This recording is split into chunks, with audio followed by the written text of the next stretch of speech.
Hey guys, welcome back to Phone Tricks. In this video, we'll learn how to enable Smart Wake in Vivo V23 Pro smartphone. Without further ado, let's get started. First of all, you need to open settings, then choose shortcuts and accessibility. Now you need to select Smart Motion, then choose Smart Wake. Now you need to click swipe up and unlock to enable that, and swipe down to take the photo. Like this, you can enable more options.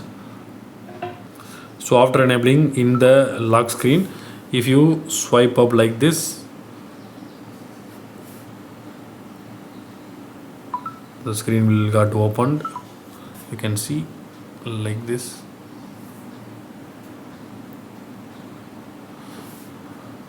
Screen will get opened. If you draw like this, it will open the camera. You can see. So in the lock screen, it will open the camera. So that's all guys. I hope this video is very useful to you. If you like this video, hit thumbs up and do subscribe our channel for more interesting phone videos. Thank you.